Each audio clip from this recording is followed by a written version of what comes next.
පස්සේ අවුකන කියන ගම අනුරාධපුර දිස්ත්‍රික්කය. ඉතින් මේ විහාරස්ථානය මිහිඳු මහරහතන් වහන්සේගේ ආගමනයත් එක්ක මුල් කාලීනව ආරම්භ වෙච්ච ස්ථානයක්. එතකොට පස්වන සියවස වෙනකොට ධාතුසේන රජුරු රාජ්‍යත්වයට පත් වෙනකොට මේ විහාරස්ථානයේ හාමුදුරුව මහා නාම හාමුදුරුව විදියට රජතුමාගේ මාමා කෙනෙක් විදියට තමයි සඳහන් වෙන්නේ. එතකොට ওই මහා වංශය දීපු මහා නාම හාමුදුරුව මේ පන්සලේ හිටපු හාමුදුරුවන් විදියට අපිට ටිකක් සලකන්න පුළුවන්. මොකද මහා වංශයේ වැනි රටේ අංක 1 ඉතිහාස පොත ලියන්න නම් සාමාන්‍ය හාමුදුරු කෙනෙක්ට අවසර ලැබෙනවා අඩුයි. එතකොට රාජ්‍ය බලය ලැබුණු නිසා මහා නාම හාමුදුරුවෝ පොත ලිව්වා කියන අදහස තමයි තියෙන්නේ. එතකොට ඒ යුගයේ තමයි මේ පිළිම වහන්සේ පිළිබඳ කතාව එළියට එන්නේ. එතකොට රජවීමත් එක්ක චෝල ආක්‍රමණිකයන් විනාශ කළ වැව් ප්‍රතිසංස්කරණය කිරීම රජුරු ආරම්භ කරනවා. ඒ වගේම තමයි අලුතෙන් මහ වැව් නිර්මාණය කරනවා. එතකොට මේ ආසන්නයේ තියෙනවා කලාවැව. කලාවැව හදන්න කලින් මේ පන්සලට ඇවිල්ලා ආගමික වතාවත් කරනවා සහ අපි පොළවේ නිර්මාණයක් මොකක් හරි ගයක් හදනකොට ඕගොල්ලෝ බහිරව පූජාව කරනවා කියලා චාරිත්‍රයක් කරනවා ඇති. එතකොට මේ බහිරව පූජාවෙන් කෙරෙන්නේ පොළවට අධිපති දෙවියන්ගෙන් පොළවේ ගෙවල් හදන්න අවසර ගැනීම. ධාතුසේන රජුරෝ මේ පන්සලේ තියෙනවා නාග බහිරව දේවාලය. නාග බහිරව කියන්නේ පොළවට ජලයට මැණික් නිදන් වස්තු වලට අධිපති දෙවියන්. මේ දෙවියන්ගෙන් පොළව හාරලා වැවක් හදන්න අවසර ගන්න ඒ නාග බහිරව දේව ප්‍රතිමාව පිහිටි කළුගලක නිර්මාණය කරලා දේවාලයක් ආරම්භ කරලා බරණට කියලා ප්‍රතිමාව හදලා තමයි කලාවැව හදන්න අවසර ගන්න. එතකොට මේ වැව හදන්න අවසර ගැනීමත් එක්ක ආරක්ෂාව ඉල්ලලා බාරයක් වෙන්නේ. බාරයක් වෙනකොට අපි සාමාන්‍ය මොන හරි දෙයක් පූජාවක් පළතුරු වට්ටියක් හරි පූජා කරනවා. අන්න ඒ ක්‍රමයට ධාතුසේන රජුරෝ මේ බරණ කියන නිර්මාණ ශිල්පියා හිටපු නිසා බුදු පිළිම වහන්සේ නමක් නිර්මාණය කරන්න තමයි පොරොන්දු වෙන්නේ.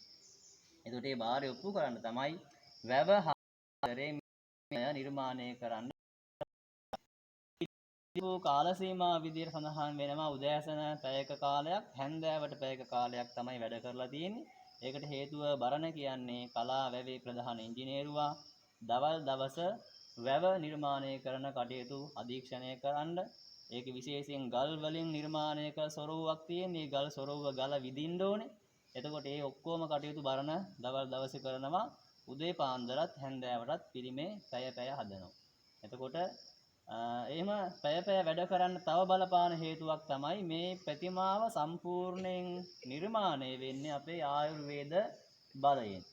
ඒ කියන්නේ සිංහල බෙහෙත් ක්‍රම තිබිලා තියෙනවා. ගස්වල කොළ පොතු මුල් මල් ගෙඩි සහ විශේෂ විෂ කිරි වර්ග භාවිතයෙන් හදාගන්න බෙහෙතක් භාවිත කරනවා කළුගල මැටි බවට පත් කරන්න. එතකොට ඔය නිදන් වස්තු තැන්පත් කරපු තාක්ෂණය. එතකොට ගල හිසේ ඉඳන් පහළට ප්‍රතිමාවට අදාළ කොටස හදගෙන මැනගෙන අනවශ්‍ය ගල් දෙපැත්තේ තිබුණු ගල් කොටස් කුට්ටි විදිහට මුලින්ම ඉවත් කර ගන්නවා. ඊළඟට හිසේ ඉඳන් පහළට යාට පැයකින් වැඩ කරන්න පුළුවන් විදිහේ පොඩි කොටසක බෙහෙත් ආලේප කරනවා. පැය භාගයක් විතර තියන්න ඕනේ ඒක ගලට උරාගෙන ගල වෙන්න මෙලෙක් වෙන්න. සියුම් ආයුධ භාවිතයෙන් අර බෙහෙත් තට්ටු ආලේපේ ඉවත් කරලා රහින්න පටන් ගන්නවා. එතකොට අර බෙහෙත් ආලේපේ ඉවත් කළාම හුළඟ වදින්න මෙලෙක් වෙච්ච ගල නැවත හයි වෙනවා. ඒ නිසා තමයි පැයකින් කරන්න පුළුවන් ප්‍රමාණය පොඩි කොටසක් එයා බෙහෙත් ආලේප කරන් ඒ කොටස නිර්මාණයේ විදිහට මතු කර ගන්නවා. වැඩ නවත්තලා වැවේ කටයුතු වෙනුවෙන් යනවා. එතකොට මේ ක්‍රමය වසර 7ක් ගත වෙනවා කලාවැව හදන්න. ඒ වසර 7 අවසානයේ මේ පිළිමෙත් නිර්මාණය කරලා අවසන් වෙනවා. එතකොට මේ අපි අද දකින බුදු පිළිම වහන්සේ අපි විවිධ මාතෘකා ඔස්සේ කතා කරනවා. දකුණු අතෙන් අභය මුද්‍රාව නිරූපණය වෙනවා කියන දකුණු අතින් පෙන්වන අභය මුද්‍රාව තමයි ටිකක් ඕගොල්ලන්ට වැදගත් මේ පිළිමෙත් එක්ක. මොකද අභය කියන්නේ බය නැතිකම.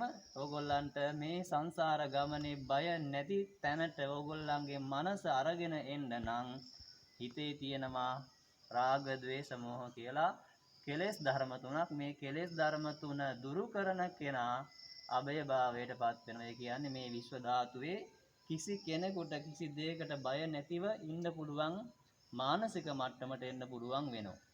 ඒතර බුදුහාමුදුරු මේ රාග ద్వේෂ මොහ දුරු කළ බව අභය භාවයට පත් වුණු බව තමයි මේ අභය මුද්‍රාවෙන් සංකේතවත් කරන. ඒ මේ අභය මුද්‍රාවෙන් පෙන්වන සංකේතය තමයි නිවන. එතකොට අපි මේ රාග ద్వේෂ මොහ දුරු කරන ගමනක යන අය, ඒ නිසා ඔයගොල්ලන් මෙතෙන්ට එන හැම කෙනාම අදිස්ථාන කරගන්න ඕනේ මේ බුදුහාමුදුරුවන් වගේ මගේ ජීවිතය රාග ద్వේෂ මොහ දුරු කොට නිවන් දකින්නටපත් වෙන්නට හැකි වේවා කියන ප්‍රාර්ථනාව තමයි මේ පිරිමි ළඟට ඇවිල්ලා කරන්න ඕන ප්‍රාර්ථනාව. ඊළඟ මේ පිරිමය සමබංග පිරිමයක් කියලා හඳුන්වනවා. සමබංග කියන්නේ බර සමානයි. පාද දෙකට වැටෙන බර සමානව මේ ප්‍රතිමාව නිර්මාණය කළා කියනවා. ඒ කියන්නේ දකුණු අතේ අබේ මුද්‍රා ටික ඕගොල්ලෝ හරියට බැලුවොත් දකුණු පස ඉහළින් පැත්තට අත තුට්ටක් එළියට ගිහින් තියෙනවා. එතකොට ඉහළින් දකුණු පැත්තේ බර යම් ප්‍රමාණයක් පැත්තට යනකොට තරාදියක් වුණත් ග්‍රෑම් එකක් දෙකක් වැඩි වුණත් පානේ. එතකොට ඒ වගේ මේ පිළිමේ විශාල බරක් මේ අතට එනවා. මේ බර එළියට යන බර දකුණු පාදයට එන්නේ. දකුණු පාදයේ එතකොට මේක කළු ගල නිසා යටින් පුපුරන්න ඉරි තලන්න පුළුවන්. සමාන වීම පහළට බරක් වෙනම යොදනවා. එතකොට දකුණෙන් ඉහළට ගිය බර වලට යොදලා ඒ දෙම බර පාදවලට සමානව වැටෙන ආකාරයෙන් මේ පිළිමය සමබංග පිළිමයක් විදිහට නිර්මාණය කරලා තියෙනවා. ඊළඟට මේ පිළිමේ ආබද්ධ ගණයේ පිළිමයක් කියනවා. ආබද්ධ ගණය කියන්නේ බද්ධයක් සහිතයි. කියන්නේ පිටිපස්ස. පේන අපිට ඔය ගල් කුට්ටිය, ගල් බිත්තිය ප්‍රතිමාව නිර්මාණය කරන්න තෝරගත්තු ප්‍රධාන ගල් කුලේ ප්‍රතිමාවට 150ක විතර ප්‍රමාණයක්, ඉතුරු 150 තමයි ඔය ගල් කුට්ටියක් විදිහට ඉතිරි වෙලා තියෙන්නේ. එතකොට මේ ගල් කුට්ටිය කඩන්න නැතුව ගල් බිත්තියක් විදිහට ඉතිරි කරනවා සහ කොඳු නාරටිය පිහිටි ගලයි ප්‍රතිමාවයි අතර බද්ධය කඩලා පිරිමය තනි කරලා වෙන් කරලා ගන්න නැතිව ඒ බද්ධය ඉතිරි කරනවා. කොඳු නාරටිය විශේෂයෙන් අඩි 20කට ආසන්න උසක්, අඩි 2කමාරක වගේ පළලක් විශාල ගල් කුට්ටියක් විදිහට සම්පූර්ණ පිළිමයයි කළු ගලයි බද්ධය ඉතිරි කරලා තියෙනවා. දැන් අපි ඉස්සරහෙන් බැලුවට ඒක පේන්නේ මෙතනින් පඩිපෙළ නැගලා ඉහළින් පැත්තෙන් ඈතට ගිහින් ඔය මේ පේනවා ගල් උඩ එතෙන්ට ගිහින් බැලුවොත් ඒ බද්ධය බලා ගන්න පුළුවන්. ඒතකොට ඒකෙදී විශේෂයෙන්ම පිළිමයට ආධාරකයක් ශක්තියක් විදියට සහ පාදවලට වැටෙන බර අවම කිරීමක් ඒකෙන් සිද්ධ කරනවා. ඊළඟ මේ පිළිමය ලම්බක යුක්ත පිළිමයක් කියන ලම්බක තාක්ෂණය කියන්නේ ඍජුභාවය. අපි ගෙවල් බිත්ති හදිනකොට ළඹ කැටේ තියලා තමයි ලෙවල් කරන්නේ බිත්ති.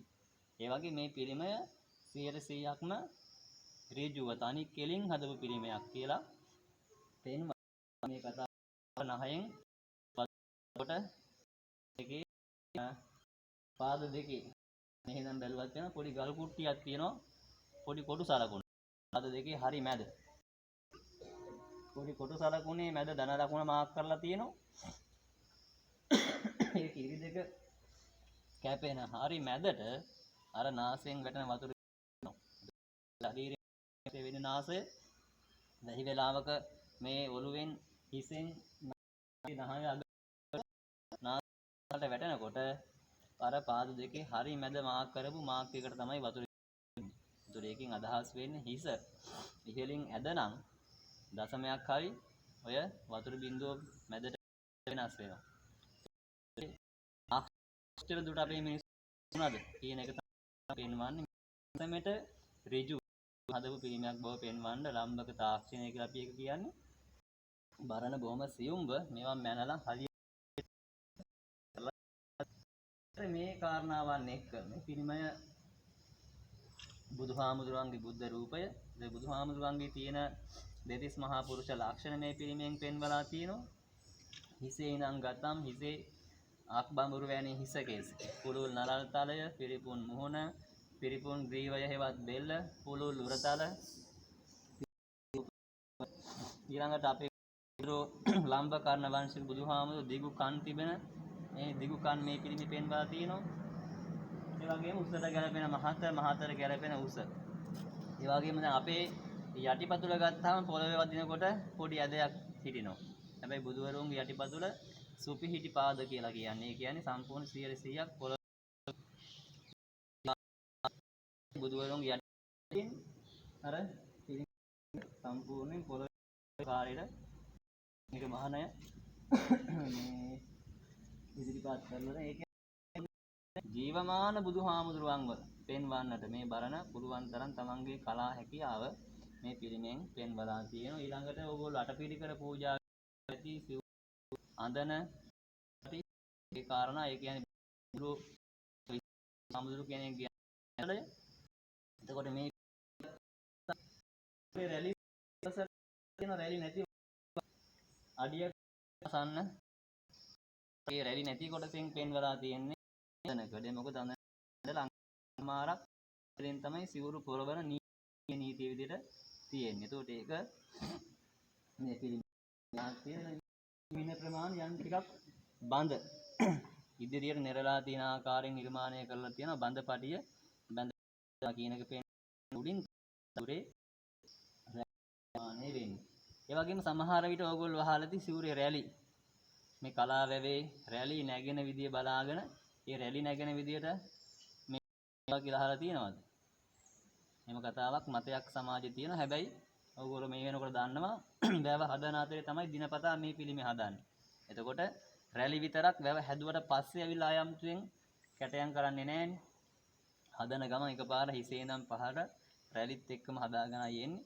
කලාවේ රැලි බලන්න නම් වැව හදලා වැඩ ඉවර කරලා වතුර පුරවලා රැලි නැගෙනකම් බලන් ඉන්න ඕනේ. එතකොට එහෙම වතුර පුරවලා රැලි බලන් ඉන්න අවස්ථාව වෙනකොට මේ පිළිමෙත් රැලි නිර්මාණය කරලා ඉවරයි. ඒ කියන්නේ බරණ තමන්ගේ මනසේ ඇඳගත් රැලි තමයි මේ පිළිමයට එකතු කරලා තියෙන්නේ. එතකොට